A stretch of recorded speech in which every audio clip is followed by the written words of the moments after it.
So I'm in Argentina, in cattle country, a couple hours outside Buenos Aires. I'm at a small ranch, which is actually a breeding operation. They help other bigger ranches improve the genetic stock of their cattle. And I interviewed the owner of this operation, whose name is Martin Vivanco, and he said that he's thrilled about the idea of the US dramatically increasing imports of Argentinian beef, which is something Donald Trump has said he wants to do. Martin said that that would be really good for business and that Argentinian beef producers have for a long time aspired to a bigger share of the American market. He also said something else interesting, which is that the beef that's produced here that goes back to the States is not generally mass market stuff that winds up on supermarket shelves. It's really high quality cuts that go to restaurants and caterers, hotels, high-end buyers. And that's because the beef here is just really high quality. It's all like this, like what you see behind me, free-range, grass-fed. The conditions here are perfect for raising really high quality cattle. So it's not likely that these increased exports from here to the US are actually gonna really help the American consumer that much. They'll definitely help Argentinian cattle ranchers and exporters. On the other hand, US cattle ranchers are very much not happy about this idea, and my colleague Rosa Flores has been talking to some of them in Nebraska. I'm Rosa Flores in Hershey, Nebraska. I spoke with 5 cattle ranchers in this area. They're all Republican. They all support President Donald Trump, and they say that they support a lot of his policies. They believe in America first, but they say that they don't agree with the president on everything. In fact, if I were to summarize all the conversations I had into one message from these cattle ranchers, I would say that they believe that the federal government should stay out of their business. They believe in free enterprise. I agree with him on a lot of his issues, but on this issue, I would disagree with trying to, obviously do anything to lower the price of beef to the beef producers. On the other side of it, you would like to see, a cheaper food supply for the consumer, but not necessarily at the expense of the producer. So in essence, President Trump don't interfere in the market? Well, we don't. We appreciate all he does, but being in the market is probably not something we're very anxious to have the government in. Some Republican lawmakers use the words strongly concerned to describe this move by the president. There's a rancher in Wyoming who used the word betrayed. The ranchers that I talked to here in Nebraska say that's too strong of a word. They say they would use disagreement. They say they don't have beef with the president. They just disagree with him on this. Through the Inflation Reduction Act, which Biden signed into law. And now the executive orders from Trump are rolling back all of that funding for us. So now we can no longer afford our farm. And when all that happened, it was like a lightning bolt hit my brain. And I realized that I shouldn't just be voting for myself, that Trump's policies and EOs are hurting millions of people. But it took it affecting me personally to understand what I had done was wrong. And I think it's really important for anyone to come out who voted for him and is now negatively impacted by the executive orders, or maybe you have friends or family, especially in minority communities, who are being very heavily impacted by what's going on right now. So, yeah, I think it's time for us to stop being so selfish, maybe, and to vote for what's best for the country instead of just in our tiny little bubble, because we're all in the same boat now, and we're all... I never thought I was going to lose this much money, this fast. Jim is a Republican who voted for Donald Trump 3 times. How do you feel about your vote for Donald Trump now? Well, I feel like perhaps I should have considered some other options. The past 2 years, Jim has been selling honey to the federal government, which then provides it to schools and food banks. But after Donald Trump took office, the USDA cut those programs suddenly as part of the federal government's effort to streamline spending. For a lot of other local farmers around here, it was a major source of reliable revenue. For me, it's going to cost me around $150,000 a year. Whoop-de-doo, another MAGA FAFO. This is getting really fucking old at this point, but I will continue to post these every single day because I do believe that there is a benefit in highlighting Trump supporters themselves regretting their vote so that other Trump supporters might see and be like, oh shit, yeah, we can be affected by the man we voted for. The frustrating part about all of this is they never seem to give a shit until it affects them. There's zero empathy in that heart until it affects them. And then only until it affects them do they regret their vote. But I think it's important. I think it's important it gets highlighted. I'm not here to shame you. I'll take up arms with you. I'll fight this administration with you. And I'll encourage you to vote in the midterms for someone who will actually do better for this country. But I am going to highlight it until then because I think it's valuable information. Anyways, my name is Mercedes Chandler. Give me a follow or you won't see my face again. Thank you. Goodbye. Farmers laying awake, crying at night because they're cash strapped. Look at this.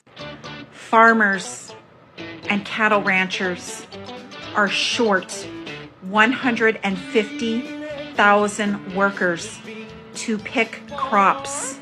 Fruit is rotting on the ground.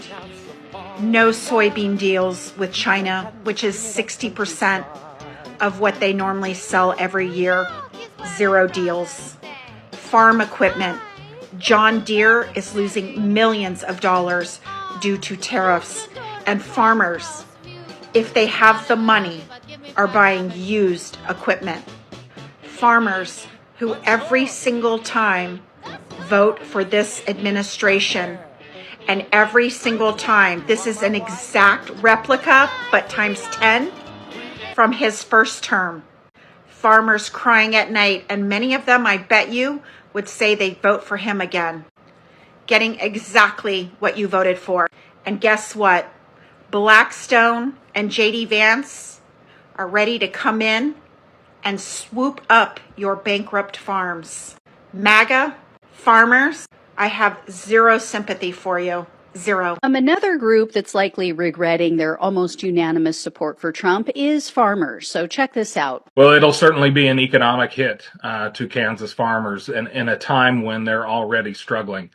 Commodity prices are at an all-time low, and farmers are struggling.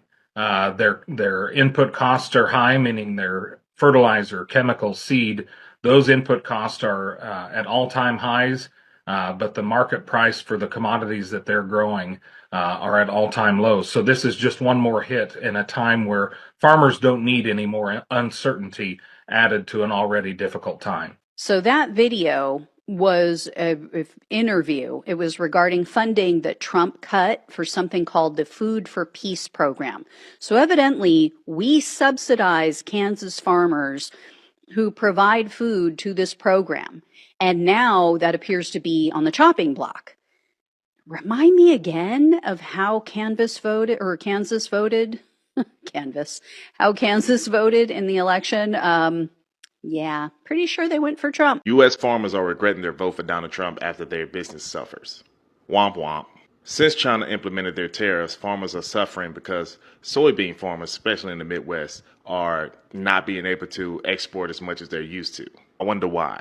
Yet they voted for him anyway. They voted for him about 2 or 3 times, actually. I don't know how you thought voting for him would help you in your business when creating tariffs will probably hurt you. And he's said he's going to do this multiple times. But, you know, another example of Americans thinking that other parts of the world need them the most.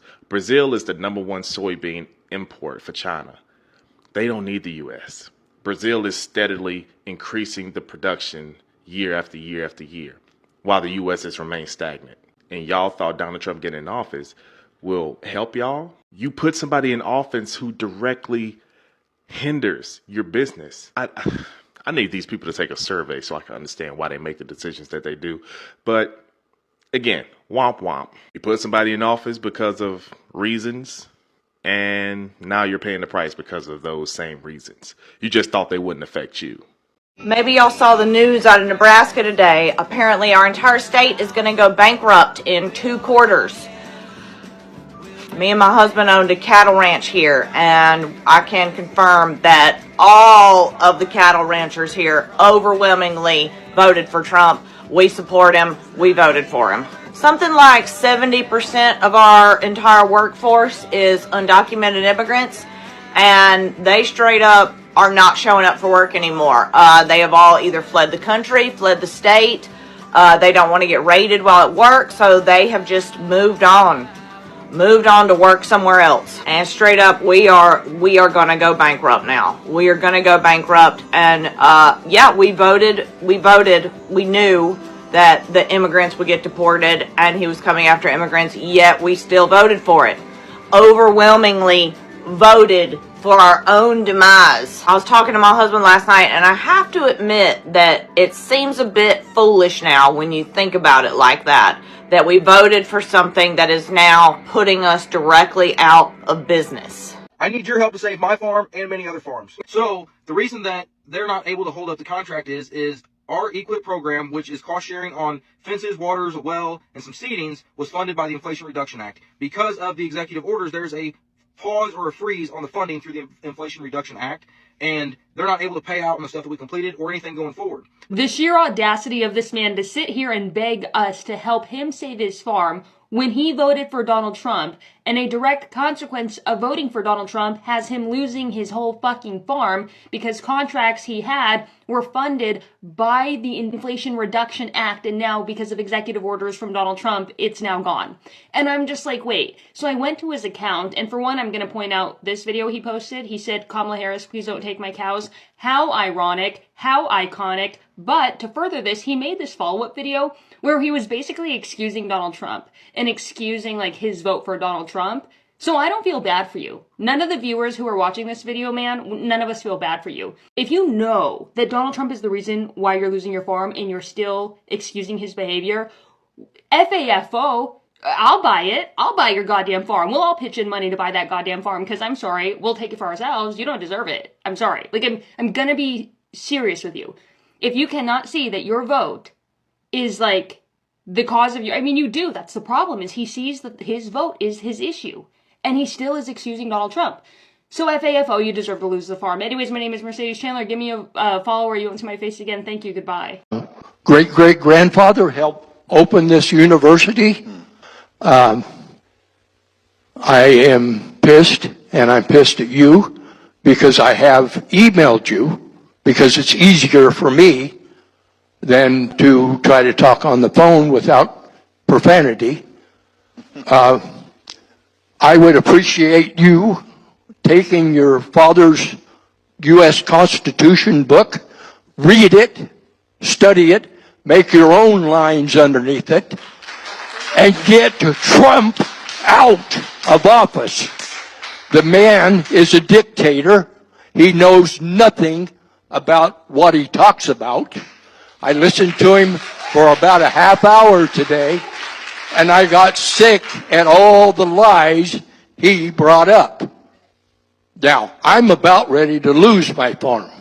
Do you know why? I'm sure you don't know why. Lose your what, sir? Farm. Farm? Yeah. Why is that, sir? Because Missouri does not have wills. They have trust. They have legal zigzags. And a trust, most people don't know anything about. So I'm dealing with a state that's a crooked state, doesn't care about what farmers happen. The only reason why we have farmers today is because the federal government funds them. How much money of our tax money goes to farmers?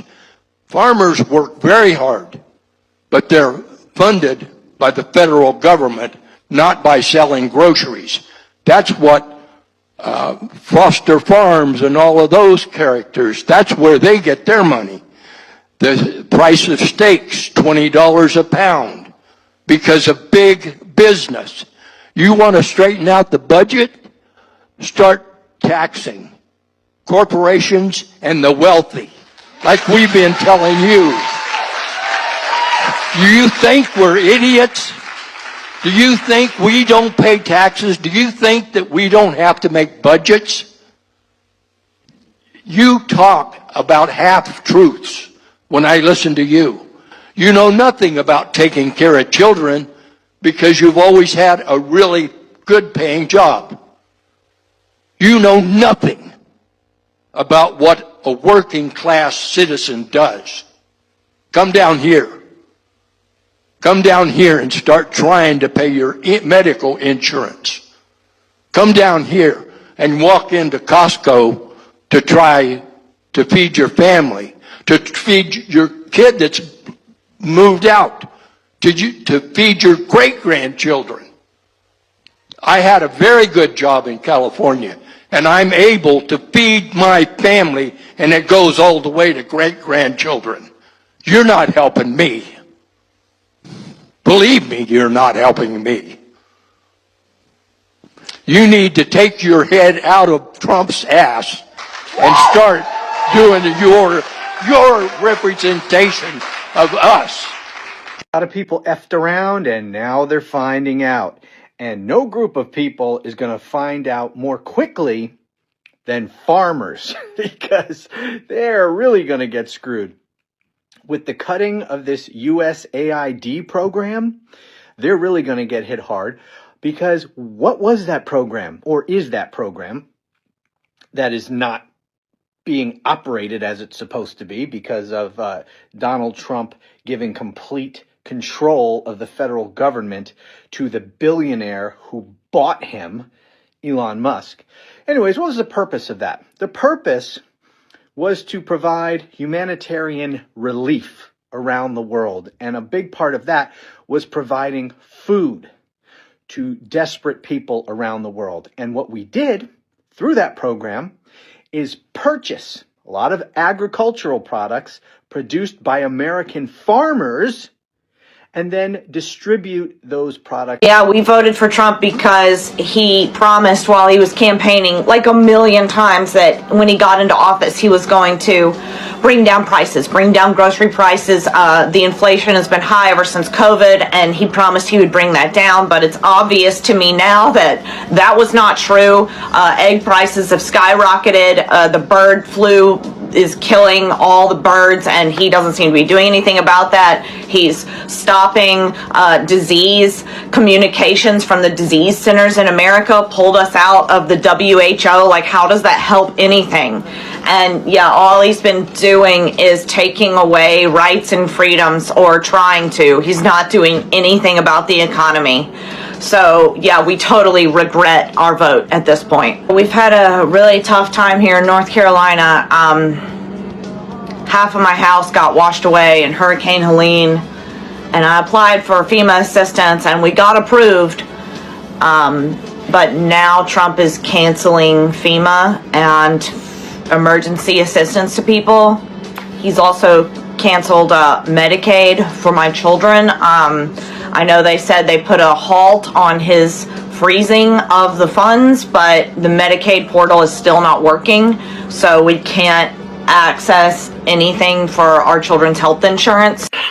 MAGA, yeah, you. Here it comes. Your FAFO moment is underway. Starting to say, I never thought that voting for Trump 3 times would result in me losing tens of thousands of dollars. A beekeeper out of North Carolina says, yeah, I proudly voted for Trump all 3 times. I flew flags for him and put signs for him in the yard. But now I'm out tens of thousands of dollars due to lost federal funding and tariffs, so I cannot export my products, my honey and my wax, to other countries like I could before, and nobody's buying it in the United States. Hay producers in Idaho and Utah that export alfalfa hay to China are now seeing 135% tariffs put on their product, and all of a sudden, they don't have anywhere to ship it. They held it all winter in hopes of sending it off to China in the spring, and now China's not willing to buy. Soybean producers are once again being hit harder than they were in the first Trump administration, and China, for its part, has diversified where it pulls these products from, with Brazil becoming the #1 soybean exporter and other countries picking up the slack for honey, for beeswax, and for hay around the world. Now, China's doing a great... I don't know if it's just me or what, but I was so excited for Trump to get back into office. For what? For what? I mean, prices are still bad. They're rising. Hell, everybody's struggling. I mean, wasn't you supposed to help us? Wasn't you supposed to... But he's not worried about us because, I mean, he's balling. He's rich. He ain't worried about it. These prices are way too expensive. Everything is going up every single day. Yeah, tariffs. Yeah, they're supposed to make the country great and bring all this money in. But who pays the tariff costs, guys? American citizens pay the tariff costs. It's not these other countries. It's not the companies. They're just passing the cost and the burden down onto the consumer. Perfectly good tomatoes are being plowed over instead of picked. It's a sad scene happening in South Florida.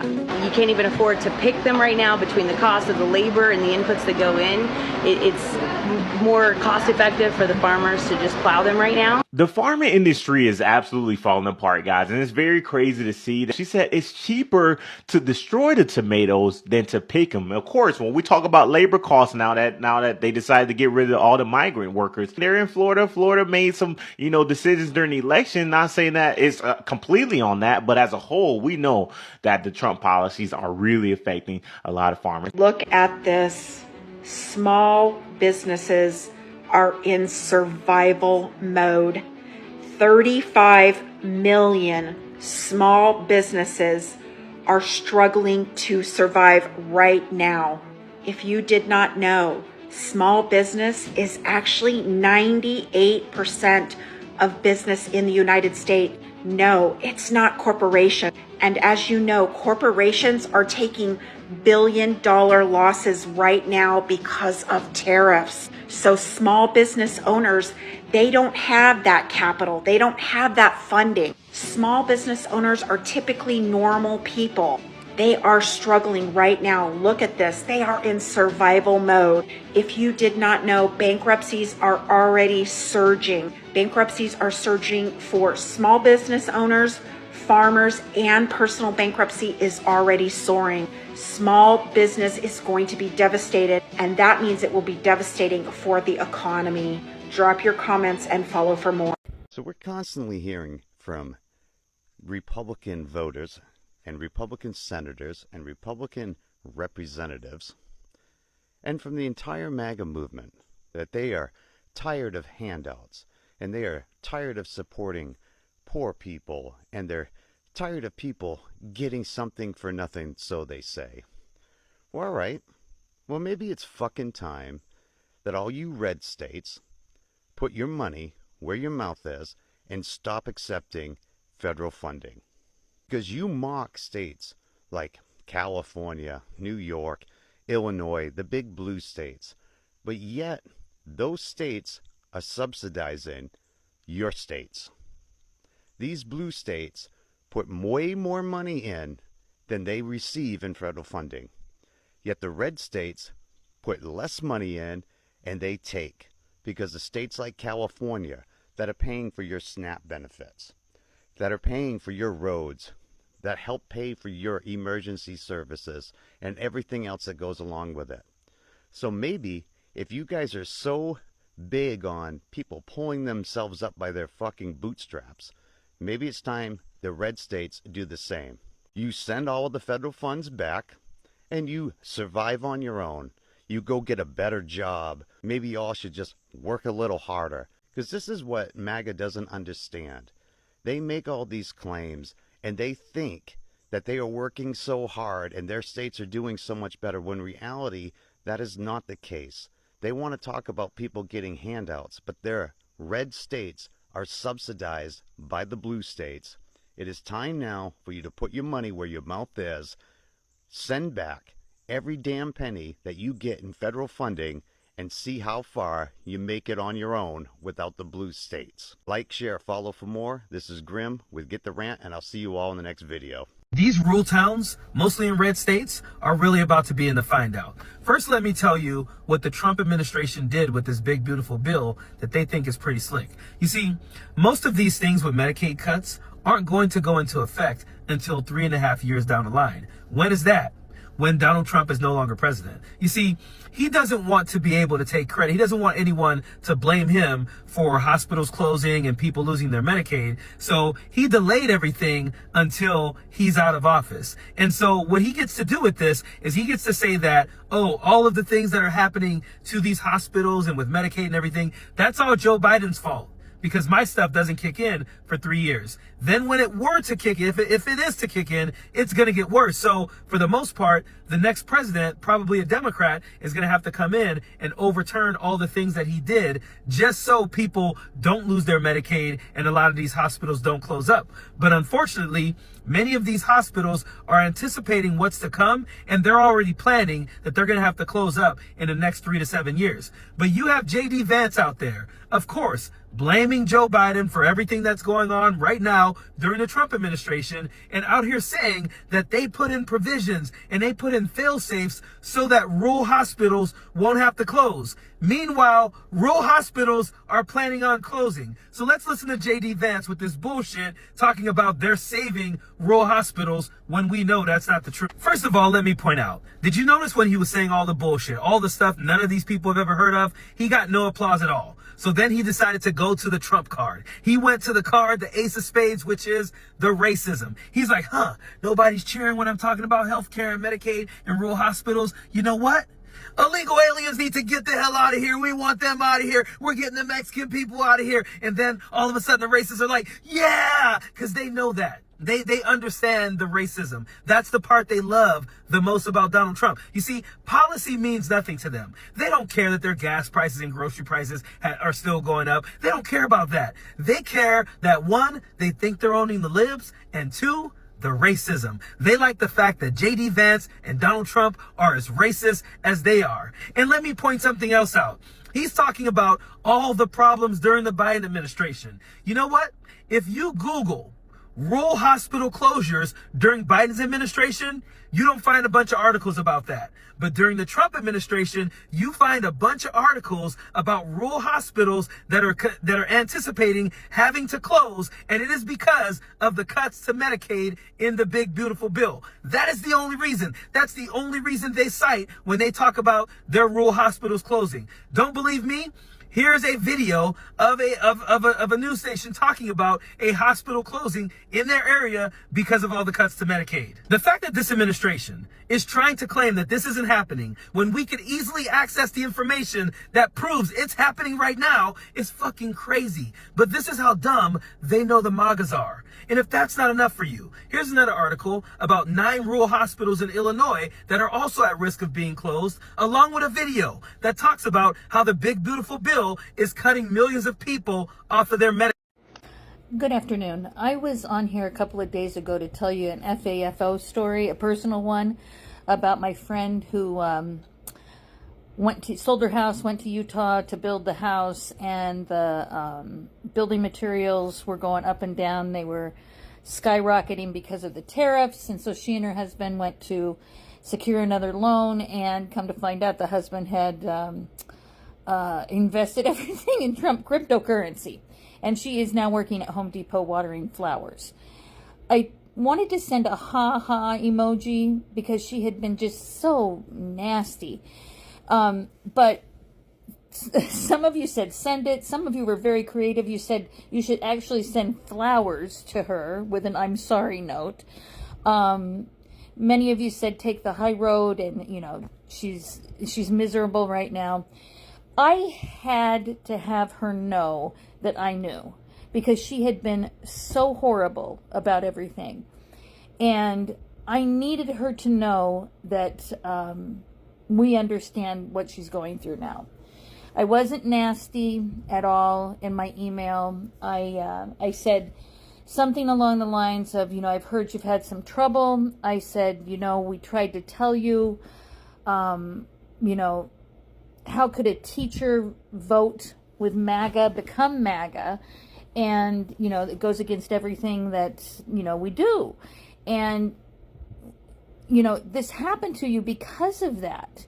And I suggested, come back to Nevada where you know people and you can teach and maybe start, working on this and figuring things out, thinking that she had learned something from it. And here is the email that I got back. Well, I guess it's nice to hear from you, but your advice isn't needed. Simon's her husband. Simon is getting the cryptocurrency back. He filed a complaint along with others with the SEC, and Trump is working with them to get it straightened out. What? This woman, this proves that this is a cult. This woman is an intelligent woman. I worked with her for several years. And she really believes that Trump is going to do something for her and these other unfortunate souls who drank the Kool-Aid. MAGA is a cult. This FAFO story proves it. And he's gonna help them get it back. Hi, hello everyone. Welcome back to my YouTube channel. It's a lovely host, Beryl. Wherever you are watching from, please hit that subscribe button. Yes, and if you have any comments, drop them down. So, the heartland of America, golden fields rippling under endless skies. For generations, the farmers of this land have toiled with sweat, hope, and a promise of fairness. Yet now something is shaking the foundation. And you know that what that means. It's 5-0 season. Yeah. So across the southern border of reason, a deal is taking shape. One that has sent shockwaves through bands, through boardrooms, through every soul of the rural USA. A deal championed at the highest level by a man who promised to protect the forgotten. But now the forgotten are pushing back. He promised these people a lot now. These people are now tired. They're now pushing back. They're tired of the lies. Because when Donald Trump turns his gaze to Argentina and to beef, it's not just about steaks on a plate. It's not just about that. It's about trade, about jobs, and about thousands of American farmers who see their world tilting. Like, this is a lot at stake. Jobs, trade. Yeah. Mind you, these are people, farmers who've been doing this for generations. Then all of a sudden, it's coming to an end because of one man. Because of one man who they voted for. Mind you. Anyway, let's get back to business. So here's what's unfolding. America's beef producer, men and women who rose at dawn, who fought droughts, who carried the weight of tariffs and trade wars, are now staring at a plan. At a plan where their own government is opening doors to foreign beef flooding.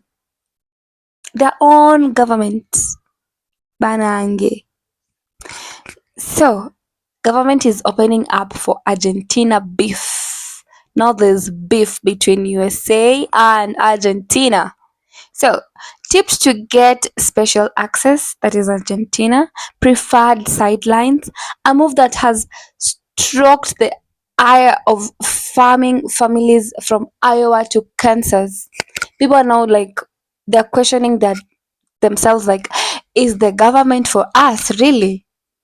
If you listen closely in the quiet of a barn at 5 a.m., you'll hear it. The grumble of tractors, the murmur of worry, the quiet angry growing. Why us? Why us? They're now asking. Why now? The farmers are asking you, Donald Trump. Why them? Why now? Because the deal, the whisper with the deal was, you promised them so much and now they are there. The whispered thin promise of opening markets and is now sounding like an alarm to those who feel they are being traded away. You're opening for Argentina to come. And it's not just the farmers, some within Trump's own party. The hardlined allies, the loyal hands, are now fuming. They say this isn't what they voted for.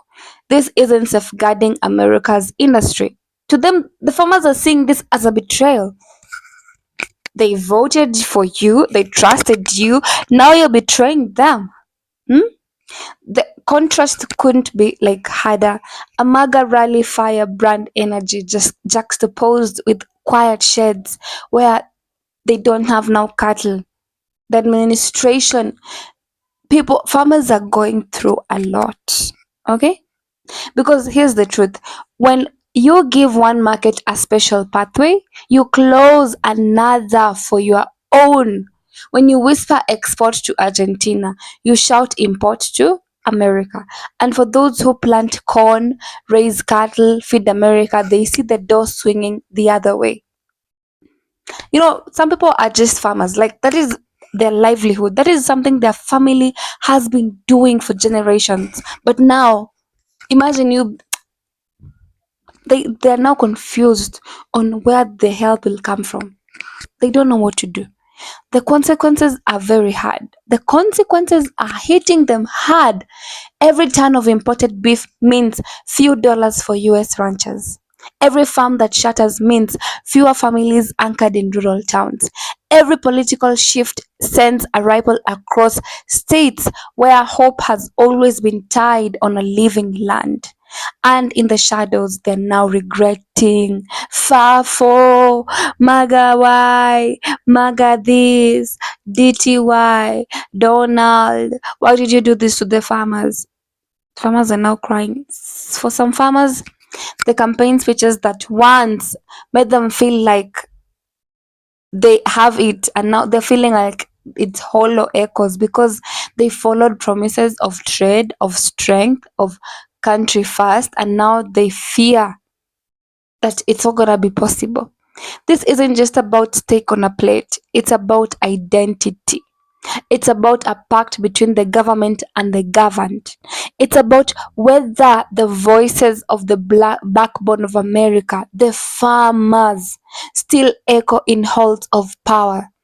And so the fields wait, the cattle wait, the people wait for answers, for actions, for the truth, Mr. President. Because when the dust settles, when the deals are signed, when the cameras have left, what remains in question is, did you stand for me as a farmer? Did you stand for me as a farmer? And did I stand for myself? Did I? That is what farmers are now regretting. They voted someone who did not stand for them at all. The stage is set. The actors are in place. The land watches. Will America's farmers be the winners or just the casualties? Anyway, please, next time, let's vote for the right decision. Vote for a good leadership and government. At least, anyway, I don't know what to say. It's just FAFO season. Anyway, take care of yourself, please. And all the best. Take care of yourself. I know you love you. Subscribe. Mwah.